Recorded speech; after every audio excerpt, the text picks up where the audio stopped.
ሰላም እንዴት ናችሁ? ዛሬ ደግሞ የምናየው አዶቤ ፕሪሚየር ፕሮ ላይ እንዴት ፕሮጀክት ክሬት እንደምናደርግና ያሉትን ፓነልስ እናያለን ማለት ነው። እስከ ቪዲዮአችን መጨረሻ ድረስ አብራችሁን ቆዩ። ለዚህ ቻናል አዲስ የሆናችሁ ሰብስክራይብ በማድረግ ቪዲዮውን ጀምሩ ትላለሁ። ወደ ቪዲዮአችን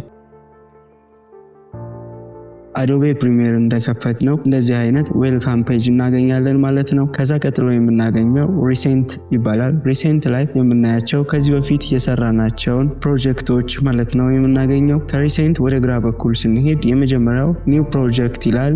ሁለተኛው ደግሞ ኦፕን ፕሮጀክት ነው። ኒው ፕሮጀክት የምንለው ምንድነው? አዲስ ፕሮጀክት ክሬት ለማድረግ ስንፈልግ የምንጠቀመው ነው ማለት ነው። ኦፕን ፕሮጀክት ደግሞ ከዚህ በፊት የሰራነው ፕሮጀክት ካለ የምንጠቀመው ነው ማለት ነው። በመጀመሪያ ኒው ፕሮጀክት ብለን ስንገባ እንደዚህ አይነት ነገር ይመጣልናል ማለት ነው። እዚህ ላይ መጀመሪያ የምናገኘው ፕሮጀክት ኔም የሚል ነው። ፕሮጀክት ኔም የምንለው ለፕሮጀክታችን ስም የምንሰጥበት ቦታ ሲሆን ከዚህ ጋር እንደምታዩት ነው ፕሮጀክት 1 ብዬ ስም ልስጠው። ከዛ ከታች የምናገኘው ደግሞ ምንድነው? የፕሮጀክታችን ሎኬሽን የምናስቀምጥበት ቦታ ነው። ልክ እዚህ ጋር ኤክስፓንድ አድርጌ እንደምታዩት ሎኬሽኔን መርጣለሁ ማለት ነው። የኔ እንደምታዩት ቪዲዮስ ከዛ ማይ ኤዲት የሚል ፎልደር ውስጥ ነው ያስቀመጥኩት። ስለዚህ እናንተም የተመቻችሁ ቦታ ላይ ማድረግ ትችላላችሁ። ጨርሶ ሴቭ ትሉታላችሁ ማለት ነው። እዚህ ጋር እንደምታዩት ባንዴ ቀይሮ ያሳያችኋል። ይህን ከጨረሳችሁ በኋላ ክሬት ማለት ነው። ክሬት ስትሉት ልክ እንደዚህ አይነት ኢንተርፌስ ወይም ደግሞ ሆም ፔጅ ያመጣላችኋል ማለት ነው። እዚህ ሆም ፔጅ ላይ የምናገኛቸው ኤዲት ለማድረግ የምንጠቀማቸው ዋና ፓነሎች 4 ናቸው። የመጀመሪያው ፕሮጀክት ፓነል ይባላል። ፕሮጀክት ፓነል የምንለው ቪዲዮአችንን ኤዲት ለማድረግ የፈለግነውን ማለት ነው ኢምፖርት የምናደርግበት ቦታ ነው። ኢምፖርት ለማድረግ 4 መንገዶች አሉ። ከነዛ ውስጥ የመጀመሪያው ደብል ክሊክ መንካት ነው። ልክ ደብል ክሊክ ስነካ ፋይሌን ያመጣልኛል። ኦፕን ስለው እንደምታዩት ቪዲዮዬን በደብል ክሊክ ብቻ ማስገባት ችያለሁ ማለት ነው። ሁለተኛው መንገድ ደግሞ ራይት ክሊክ ከዛ ኢምፖርት የሚል ጽሑፍ አገኛለሁ።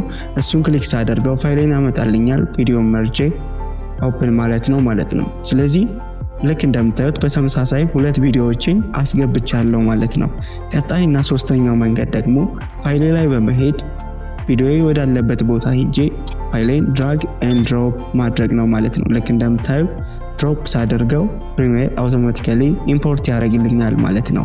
ስለዚህ በ3 መንገድ 3 ቪዲዮዎችን አስገባል።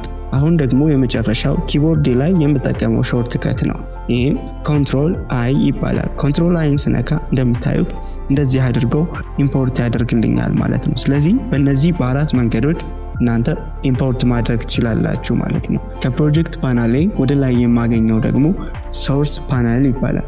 ሶርስ ፓነል የምንለው ደግሞ ልክ ለምሳሌ ኤዲት ልናደርግ የፈለግነውን ቪዲዮ ቀድመን ማየት ብንፈልግ ምን እናደርጋለን? ልክ እንደምታዩት ወደ ታች ወርጄ ቪዲዮን ለማየት ስሞክር ያሳየኛል፣ ነገር ግን ትንሽ ይዘላል ማለት ነው። ስለዚህ ምን አደርጋለሁ?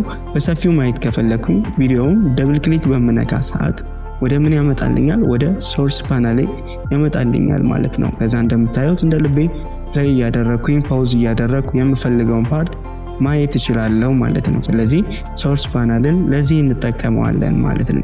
ሶስተኛው ፓነል ደግሞ ምንድነው? ታይምላይን ይባላል። ታይምላይን የምንለው ኤዲት ለማድረግ የፈለግነውን ቪዲዮ ኤዲት የምናደርግበት ቦታ ማለት ነው። ይህም ማለት ኢፌክቶችን፣ የተለያዩ ከቶችን፣ ትራንዚሽን ማንኛውንም ነገር የምንሰራበት ቦታ እንደማለት ነው። ታይምላይናችን ላይ ቪዲዮአችንን ለማስገባት ቀላል መንገድ አለ። ቪዲዮዬን ሄጄ ድራግ አድርጌ ወደ ታይምላይኔ ድሮፕ ማድረግ ነው። ልክ እንደምታዩት ድራግ አድርጌ ድሮፕ ሳደርገው እንደዚህ ፋይሌን ያስገባልኛል ማለት ነው። በተመሳሳይም ከላይ እንደምታዩት ቪዲዮዬ አምጥቶታል ማለት ነው። ስለዚህ ከላይ ያለው ቦታ ደግሞ ምን ይባላል? ፕሮግራም ፓነል ወይም ደግሞ የምንሰራውን ቪዲዮ አውትፑት ወይም ፋይናል ሪዛልቱን የምናይበት ነው ማለት ነው። ታይምላይናችን ላይ ከት ስናደርግ ከት የሆነውን ነገር የምናየው የት ነው? ፕሮግራም ፓነል ላይ ነው ማለት ነው። ስለዚህ እነዚህ 4ቱ ቪዲዮ ኤዲት ለማድረግ የምጠቀማቸው ዋና የአዶቤ ፕሪሚየር ፕሮ ፓነሎች ናቸው ማለት ነው። ከዛ ቀጥሎ የምናገኘው ደግሞ እዚህ ጋር የምናገኛቸው ቱል ባር ይባላል። እነዚህ ቱል ባር የምንለው ቦታ ላይ ደግሞ ያሉ ቱልስ እንላቸዋለን። እነዚህ ቱሎች ቪዲዮ ኤዲት ለማድረግ የምጠቀማቸው ላይክ ማቴሪያል እንደማለት ነው። ስለዚህ እነዚህን በመጠቀም ቪዲዮን ኤዲት ማድረግ እችላለሁ ማለት ነው።